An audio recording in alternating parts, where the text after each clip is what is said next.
Hello and welcome to my channel. If you're new here, what I like to do is to create videos that I would have found helpful when I first got out treasure hunting, which is about 4 years ago at this point. Today's video is a little eBay package here. Now, for any of my regular viewers, you'll be shocked to hear that I actually looked up how much I paid for this with shipping right before I started the video. So it's fresh in my head, and it's $15.28 after shipping is what I paid for what's in here. So I know that's a question that comes up because there's always a question of, did you buy a really cool lot full of gold for a whole bunch of money? And the answer is, I don't really have enough money to do that. In fact, I'm kind of running out of money right now. So my current stream of eBay buys is probably coming to a close. I will have to find some other ways to make some content here. Okay, so, oh, yep, this is like a Freemason's lot. And if you look here, I'm gonna toss this one in a baggie. Let's see if it's marked. These are teeny tiny little dabs. In fact, we'll weigh it so you can see just how teeny tiny little dab these are. But what I have been finding is that a lot of these old ones, like this one, are gold. They're not like 10 karat gold necessarily. They're often like a lower karat gold. And this one's interesting. It looks like it's broken. I think it is broken. It's probably why it was in that little baggie. And we'll test it. I don't know what will happen with this one on 10 karat gold. It might not be gold. Sometimes they're just plate. But this one is probably something that's like low karat. So they'll be like 30% gold or something, not even like the 41.6 that is 10 karat. And that happens quite a bit with these really old pieces that I found. And the only reason I actually know that generally is because of the very kind people down at a nearby pawn shop. If you're ever in the Northwest Montana, pop into Gold Rush Pawn in Kalispell. They're the folks that have let me learn all sorts of things and use their, well, I don't use it, but they put things on the machine for me to tell us what the metal content is. So a lot of ones like this end up being gold, just not like much gold, if that makes sense. Not only because they're itsy bitsy teeny tiny, but also because they are not high karat. If you're familiar with how that works, like 18 karat gold is 75% gold, whereas 14 karat gold is 585 or 58.5%, and 10 karat is 416 or 41.6%. I'll have to do a video on karat gold so that it's clear. Okay, this paper is starting to annoy me as I ramble about karat gold. What do we got going on? Oh, maybe I could just like unroll it?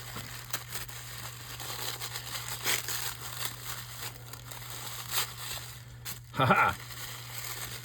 Success. Alright, stuff is falling out. We'll just let stuff fall out.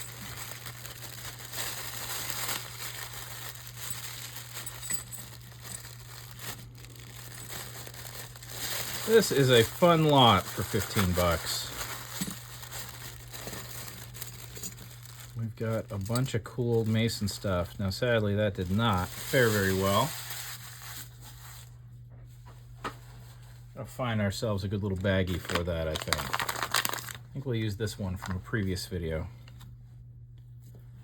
Yeah. So that's just brass.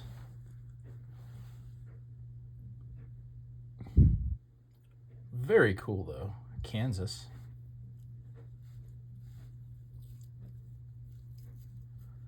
But that did not survive the trip. I'll put that in a baggie so that it is at least preserved. Old-fashioned. This thing's been around a while for sure. Cool. Yeah, these old pins here just super awesome, even when they're not, you know, in the greatest shape. what we're going to do here is have a quick look at what we got. Oh, this must have been hanging off of this. I think they all go together. Yep, Kansas. What do we got?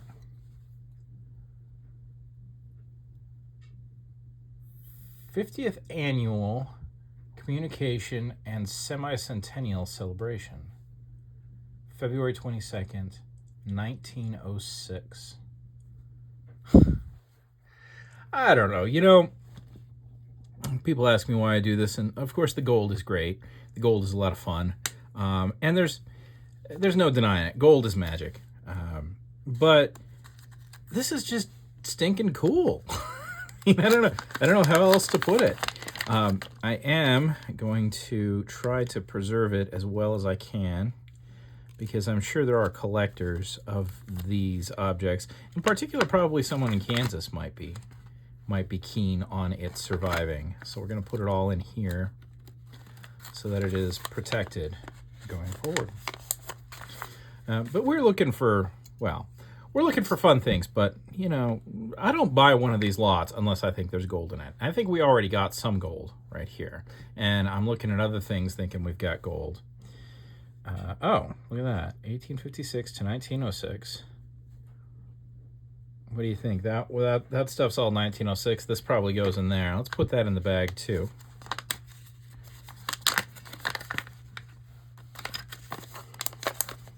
And then we will look at some of these other things. It's got some age to it. It's just brass that's plated, but that was probably used for one of these conventions. Had some kind of tag in there. What we got here? We have, oh, this is PTA, I think, isn't it? Yeah. NCM and PTA. Filled. That's handy. I have not seen one of these that was actually solid gold yet. I have seen a lot of these that are filled. I suspect they may have come in solid gold too. And actually, you know, I say that and I might be lying. I might have one of these that's solid gold. But I almost all of them are gold filled. And they're very common. You'll find quite a few of these if you get into old pins. All right, what do we got here? That is definitely not going to be gold or silver. Look at all that verdigris on there. This is a piece of brass that's seen better days. Oh, yeah. It's a little bit rough. But I think this is Oddfellows. Set that one aside. That does not look very high quality. Now, you'll get these... Oh, I forget what the name is, like they're a stone or you'll find this particular motif quite a bit, but they're often like an actual stone. I don't think I've ever seen anything quite like this. It's just like a stamped sheet metal, and it's very poorly stamped at that. Definitely not talking about any kind of genuine precious metal. I'm gonna get rid of this glitter. Ah, glitter! I'm not a fan of my pins being, there we go, wrapped up in glitter paper. Okay, let's keep going here.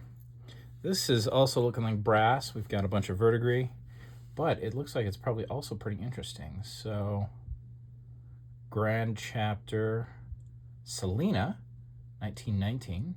So that's, what, California? Order of the Eastern Star. Made in Massachusetts.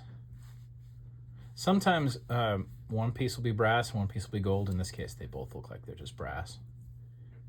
I don't see anything to indicate that this would be gold. It's got too much tarnish on the edge. Cool, though. All right, now let's get down into the stuff that's much more likely to be gold.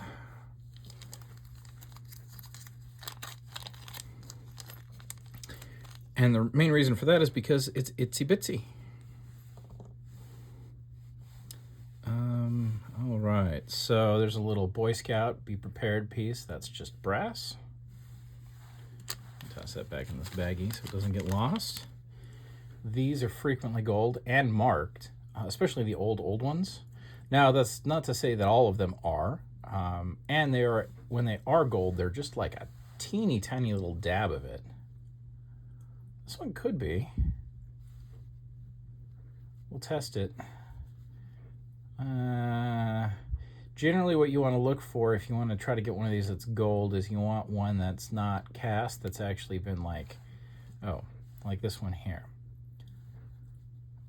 This one is probably not gold now that I look at it. See, the big difference between the two is this one, which I think is gold, probably low-karat gold, is all hand engraved. This one looks like it was cast with the pattern in it. And if it's going to be gold, it's going to look more like this, in that somebody actually made it by hand and the design was chiseled into it. So that one I don't even think is worth probably testing. No. That one's just going to be brass, which is fine. I think we're still having fun, especially 15 bucks worth of fun. And I'm pretty sure we have other pieces that are gold here. So we have a little 1947 looks like. It's a guard pin. That could be gold. Might be gold fill. Now the guard pins are sometimes actually stamped. Oftentimes though they're not. Oh, you know what we got here though? Okay, this is a really good example of gold faced. So if we were to test the back, what we would come up with is brass. If we test the face of it, we're going to come up with 10 karat gold. See how there's a distinct layer there? So yeah, like teeny tiniest little dab of 10 karat gold, but hey, gold is gold. Speaking of gold, let's have a look at these and see what we got. That looks very, very corroded, but sometimes that corrosion can be coming from other pieces. So let's have a look at the back as we lose it forever. As my child likes to say, actually both children, it's lost. My toy is lost forever. Nope, that thing is gonna be brass. So you see all that green stuff? That's the brass breaking down and corroding. Now, that said, yeah, that's just gold plated. All right, let's have a look at this one. A bunch of the enamel is missing, but man, it does look good for gold otherwise. See, even where the enamel is missing, I'm not seeing a lot of that green or any of that green. The screwbacks are sometimes sterling, often are gold fill, but I've never seen one of these screwbacks be solid. All right, I know this is black colored, but that black gets on there when they're actually putting like the little spike there and the little screw. And this is probably low karat gold. I don't know how this is going to test up, but I think we probably have another little chunk of low karat gold right there. Okay, this one, that's gold. So out of everything that you've seen so far, there's one thing that probably should stand out, is that it's all been dirty. And when you got a bunch of old dirty stuff all together, but one piece is like unusually shiny, that is a good indication that you're looking at a piece of gold. Oh, cool. Look at this. Okay, so this is not only a piece of gold, very clearly. This back, see how all those little scratches are there? When you get a bunch of little scratches like that on plate, they will usually get down through the plate. It just looks different. It doesn't look as good. There's usually like brown shining through it. Now, my little oh cool was because this is a very high quality and also very cool little safety latch. Look at that. Look what someone did to make that.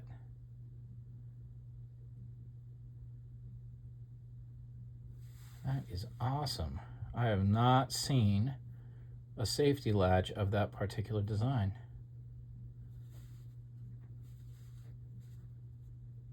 And it goes.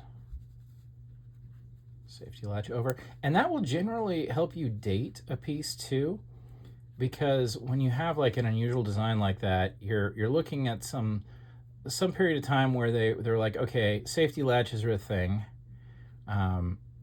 but just ordering one isn't necessarily feasible or what I'm going to be doing. So somebody actually definitely handmade this one, and that probably dates this partially because the pin doesn't go out off of the end. If the pin is longer than the pin, that was actually for security. Excuse me, longer than like the face. So if my finger were like poking right now with that pin, you'd be looking at something earlier, like 1800s, 1870, 80, something like that. But it's shorter, so we're looking at 1890s, 1900, maybe as late as 1910. And the reason for that is that the notion of a safety catch became popular, but it was before they became like mass produced and you would just order one and then put it on the pin that you were making.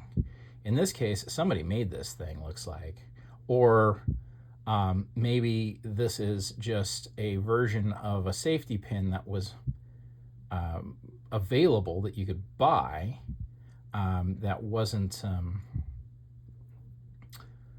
very common. Maybe it was only very short-lived and I've just never seen one, or maybe they were only on really nice pieces of jewelry. In this case, this thing's gonna probably come up as at least 10 karat, might be a 14 karat piece, we'll see. Clay Center, number 49, UCT. I don't know what any of that means, but gold. Boy, that's cool. Okay, last piece.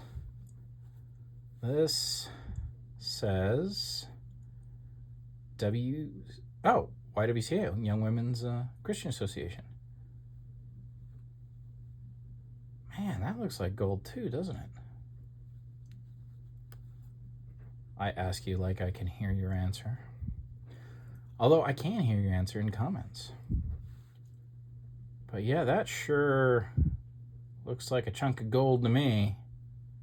Probably 10 karat.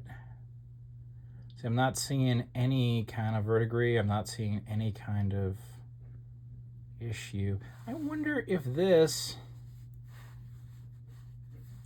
and that went together. That'd be interesting. 47. Yeah, I've not seen this particular pin. Maybe someone in the comments can give me an era for it. But without further ado, we're gonna go ahead and get to gold testing. So let me pause the video here and we'll flip out to doing some gold testing.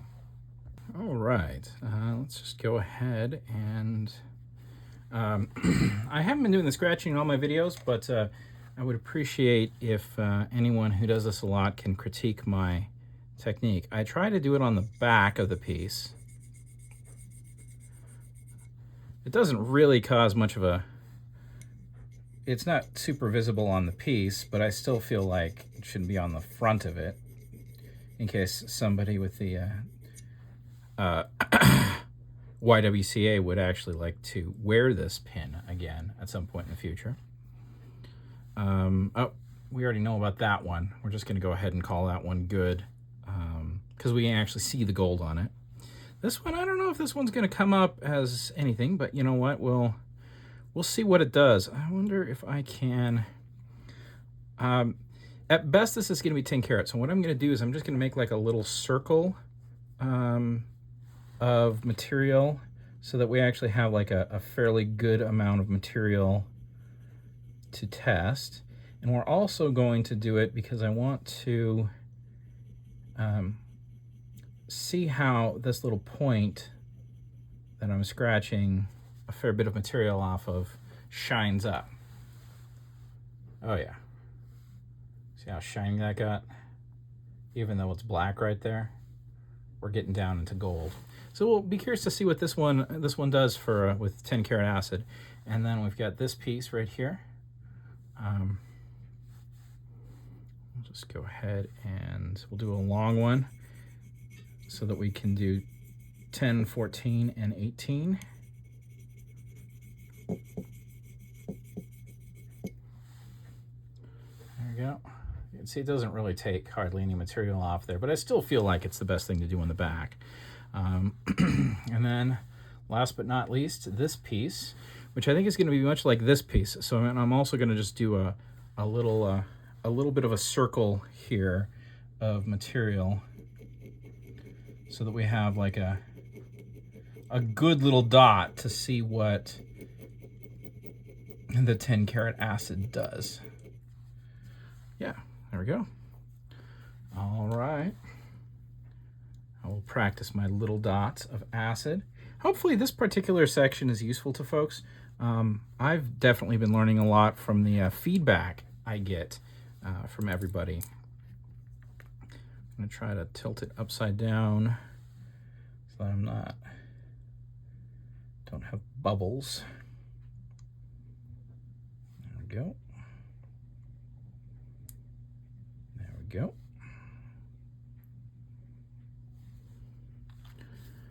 All right, that's the first go. Oh.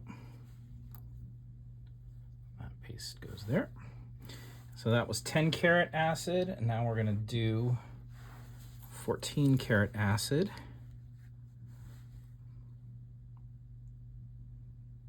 Just a little dot.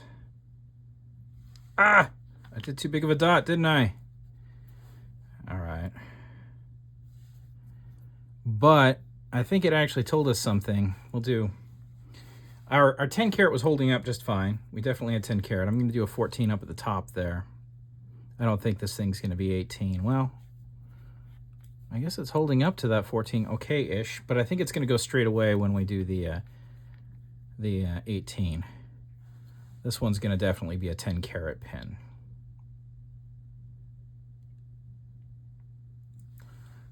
Which is to be expected. This piece is holding up way better than I expected, and boy, it looks like both of these pieces are 10 karat. And this one is at least 14 karat. Let's check our 18. You can see this piece, the 18 is totally gone, and the 14 is mostly gone there. So I'd say this is like either 10 karat or maybe 12 karat.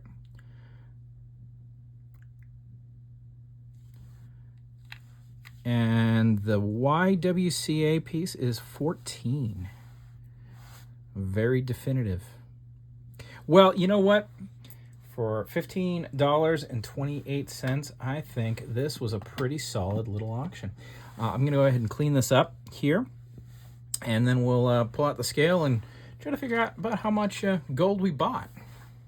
All right, now, of course, with this type of thing, you have a question. So this one we determined is 10 karat, but that is probably not 10 karat. So you have to think, we got to deduct a little bit. And keep in mind, this is just going to be a little bitty dab of 10 karat. 0.38. So 0.38 is not bad. We'll say it's 0.3. So what is it? 0.3 of a gram. Gram, last time I checked, was 110 bucks. Per gram of pure gold. So let's calculate up. 110 times, since this is 10 karat, 0.416. So it's about 45 per gram times 0.3. $13.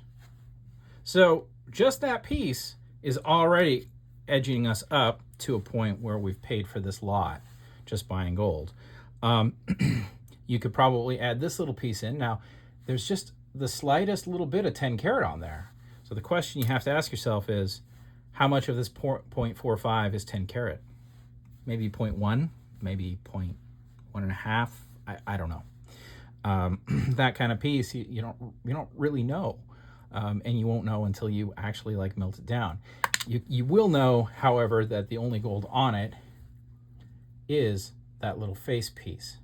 So I'm going to keep piling up these little pieces that are really good examples of this, and we'll do a video on this sort of gold facing situation.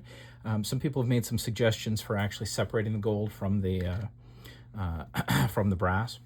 Now, this piece will weigh, we know this one was at least 10 karat, maybe 14. We didn't really test further, but again, we have just like a thin layer there, and then this stud and this little pin part, they're not going to be gold. So what do you got? You got 0.4, 0.39, but in reality is half of that gold, maybe? If you're a stacker, you got to be pretty comfortable with not knowing how much gold you actually have until it's actually melted down. And then, of course, we also have the enamel to think about with this. So if you are on eBay and you're buying these lots, keep in mind these little things they are teeny tiny, and those pictures on eBay will make them look much bigger than they are. So you're not getting a huge amount of gold oftentimes. We're going to get some more gold here and here, though. So this piece was 10 karat, and we are at 1.5. We'll say 1.5. Now, this particular piece, I'm going to say, is all 10 karat, because you can definitely see that they made the pin itself also out of 10 karat, and that out of 10 karat. It's all the same material. So to say this is 1.5, so for what is the value of this right now? We're at, value is pretty easy. We established a second ago that right now 10 karat's 45 a gram times 1.5. So 67 bucks. Not shabby. And then the last piece, this one was 14 karat. And that's 1.6. So what do we got here? We've got, from a gold perspective, 1.6 times gold's 110 a gram, I think, times, and it's 14 karat, so times 0.585 equals 100 bucks. So what, 160 bucks right there. And I'll tell you what, you think about it, that's for 15 bucks, 160 bucks, or 180 bucks after you figure out the rest of the gold here. Not shabby, not too shabby. In fact, it's part of why when it comes to like stacking things, or having a collection of bullion or gold stacked away, I have a hard time actually paying anything that's even slightly under spot because gold like this is out there, and I feel perfectly comfortable knowing that this is gold. Obviously, I'll take a hit if I sell something like this, but realistically, I'm probably not going to sell this anytime soon. And when I do, I don't mind taking the hit because it didn't cost me that much in the first place. So this was a very successful eBay auction. If you are buying this kind of stuff on eBay, keep in mind this is not typical. Paying 15 bucks for a bunch of gold is very much atypical for eBay auctions. In the pictures, I was certain that this one was gold right here, and I figured that alone would actually pay for the whole lot, and that's why I bought it. But I didn't expect to get as much gold out of this as I did. I really didn't expect this one to be 14. So if you are buying these things, just keep in mind this kind of situation is pretty atypical, and don't buy something assuming it's going to be gold. Buy something assuming it's not going to be gold. Buy something assuming it's going to be fun, and then if it's gold, it's just extra special fun. If you found this video useful, please hit the like button, subscribe if you haven't, and if you can share the video, that would be awesome. I know there are a bunch of my videos have been getting shared around lately, and it's been really great for my channel, and I really appreciate that. I am kind of well, if you've been watching my channel for a bit, you've seen me buy quite a few little eBay auctions lately, and I have been going a little bit more nuts than I should, so I'm kind of running out of cash. But you can help with that if you just share the video around, because eBay will pay me for ad money. And if they pay me enough, I can buy another eBay lot. So I really, really do appreciate that like, subscribe, and comment. I hope you can use this information to go out and find yourself some treasure. Have a great day. Like this, I've been Thomas.